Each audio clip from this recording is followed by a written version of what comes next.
Morning everybody, hope you had a lovely weekend. I spent it enjoying the sunshine, been digging up our garden, doing all sorts.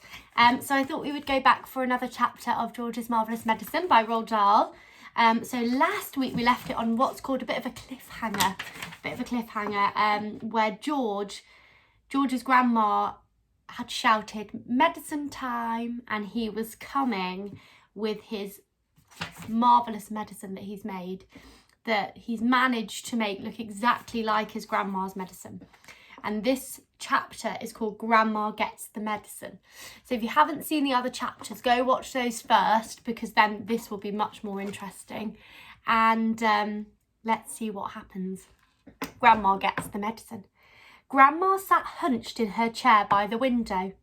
The wicked little eyes followed George closely as he crossed the room towards her. "You're late," she snapped. "I don't think I am, Grandma. Don't interrupt me in the middle of a sentence," she said. "But you'd finished your sentence, Grandma." "There you go again," she cried, "always interrupting and arguing. You really are a tiresome little boy." Gosh, she's being really nasty, isn't she? "It's exactly 11 o'clock, Grandma." "You're lying as usual. Stop talking so much and give me my medicine. Shake the bottle first, then pour it into the spoon and make sure it's a whole spoonful." "Are you going to go gulp it down all in one go, or are you just going to sip it?" said George. "What I do is none of your business," the old woman said. "Fill the spoon." As George removed the cork and began very slowly to pour the thick brown stuff into the spoon, he couldn't help but think back upon all the mad and marvellous stuff that had gone into making this crazy stuff. The shaving soap, the hair remover, the dandruff cure, the automatic washing machine powder, the flea powder for dogs, the shoe polish, the black pepper, the horseradish sauce, and all the rest of them, not to mention the powerful animal pills and powders and liquids, and the brown paint. "Open your mouth wide, Grandma," he said, "and I'll pop it in." The old hag opened her small wrinkled mouth, showing some disgusting pale brown teeth. "Here we go," George cried out. "Swallow it down." He pushed the spoon well into her mouth, then tipped the mixture right down her throat. Then he stepped back to watch the result. It was worth watching. Grandma yelled, "Owie!" and her whole body shot whoosh up into the air. It was exactly as though someone had pushed an electric wire through the underneath of her chair and switched on the current. She went up like a jack-in-the-box, and she didn't come down. She just stayed there, suspended in mid-air, about 2 feet up, still in a sitting position, but rigid, frozen, quivering, the eyes bulging and the hair standing up on end. There she is. "Is something wrong, Grandma?" George asked her politely. "Are you all right?" Suspended up there in space, the old girl was beyond speaking. The shock that George's marvellous mixture had given her must have been tremendous. You would have thought she'd swallowed a red-hot poker the way she took it from that chair. The way she took off from that chair. Then she came down again with a plop back into her seat. "Call the fire brigade!" she shouted suddenly. "My stomach's on fire!" "It's just the medicine, Grandma," George said. "It's good, strong stuff." "Fire!" the old woman yelled. "Fire in the basement! Get a bucket! Man the hoses! Do something quick!" "Cool it, Grandma," George said. But he got a bit of a shock when he saw the smoke coming out of her mouth and out of her nostrils. Clouds of black smoke were coming out of her nose and blowing all around the room. "By golly, you really are on fire," George said. "Of course I'm on fire," she yelled. "I'll be burnt to a crisp, fried to a frizzle. I'll be boiled like a beetroot." George ran into the kitchen and came back with a jug of water. "Open your mouth, Grandma," he cried. He could hardly see her for the smoke, but he managed to pour half of a jugful down her throat. A sizzling sound, the kind you get if you hold a hot frying pan under a cold tap, came from deep down in Grandma's stomach. The old hag bucked and shied and snorted. She gasped and gurgled, and spouts of water came shooting out of her, and the smoke cleared away. "The fire's out," George announced proudly. "You'll be all right now, Grandma." "All right?" she yelled. "Who's all right? There's Jackie jumpers in my tummy. There's squigglers in my belly. There's bangers in my bottom." She began bouncing up and down in the chair. Quite obviously, she was not very comfortable. "You'll find it's doing you a lot of good, that medicine, Grandma," George said. "Good? Doing me good? It's killing me." Then she began to bulge. That's a good word, bulge. She was swelling. She was puffing up all over. Someone was pumping her up. That's how it looked. She was going to explode. Her face was turning from purple to green. But wait, she had a puncture somewhere. George could hear the hiss of escaping air. Have you ever heard that? If you have like a beach ball or a lilo or a hot, just something like a blow-up bed or something like that, and there's a very little hole and it goes as all the air escapes. She stopped swelling. She was going down. She was getting thinner and thinner, shrinking back and back and back and back slowly to her old shrivelly self. "How's things, Grandma?" George said. No answer. Then a funny thing happened.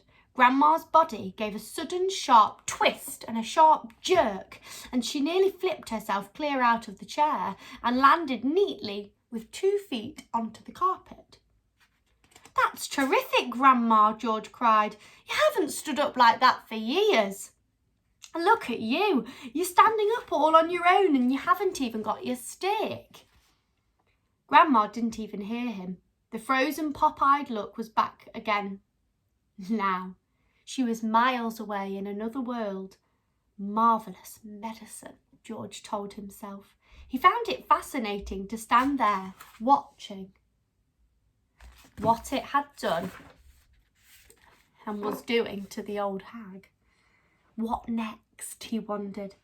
He soon found out. Suddenly, she began to grow. There she is, look. That's her standing 2 feet flat on the carpet. Suddenly, she began to grow. It was quite slow at first, just a very gradual inching upwards, up, inch by inch, getting taller and taller and taller, about an inch every few seconds. An inch is about 2.5 centimetres. In the beginning, George didn't notice it, but when she'd passed the 5'6" mark and she was going on to being 6 foot tall, she looks as tall as that giraffe from the Giraffe, the Pelly and Me. George gave a jump and shouted, "Hey, Grandma, you're growing, you're going up. Hang on, Grandma. You better stop now or you'll be hitting the ceiling." But Grandma didn't stop. It was truly a fantastic sight, this ancient, scrawny old woman getting taller and taller and longer and thinner, as though she were a piece of elastic being pulled upwards by this invisible hand. When the top of her head actually touched the ceiling, George thought she was bound to stop there. Do you think she's going to stop? I don't. But she didn't. There was a sort of scrunching noise and bits of plaster and cement came raining down. Hadn't you better stop now, Grandma, George said. Daddy's just had this whole room repainted. But there was no stopping her now. Soon her head and her shoulders had completely disappeared through the ceiling, and she was still going. George dashed upstairs to his own bedroom, and there she was coming up through the floor like a mushroom. "Whoopee!" she shouted, finding her voice at last. "Hallelujah, here I come." "Steady on, Grandma," George said. With a high nonny no and up we go, she shouted. Just watch me grow. This is my room, George said. Look at the mess you're making. Terrific medicine, she cried. Give me some more. She's as dotty as a donut, George thought. Come on, boy, give me some more, she yelled. Dish it out. I'm slowing down. George was clutching the medicine bottle in one hand and the spoon in the other. Oh, well, he thought, why not? He poured out a second dose and popped it in her mouth. Owie! She screamed, and up she went again. Her feet were still on the floor downstairs in the living room, but her head was moving quickly towards the ceiling of the bedroom. There she is, look, going through the floorboards.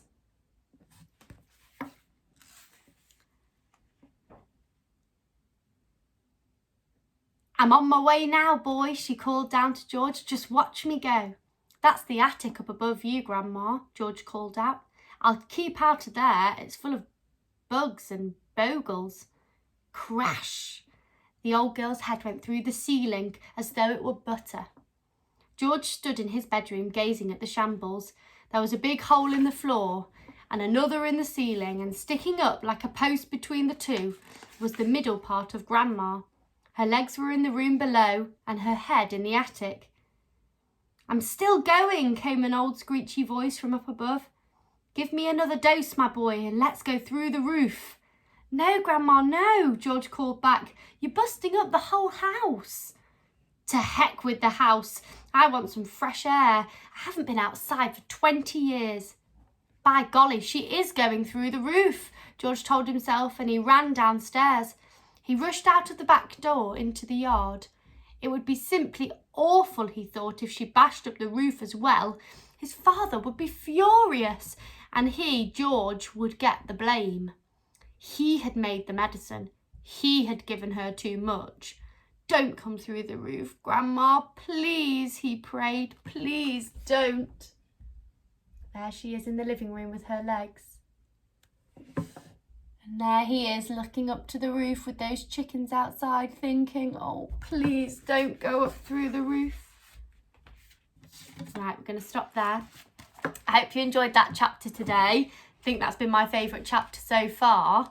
Come back tomorrow. The next chapter is called The Brown Hen. So come back tomorrow to see what happens. How is George going to get Grandma to shrink again? How is he going to solve the damage that she's made from having his medicine? See you tomorrow.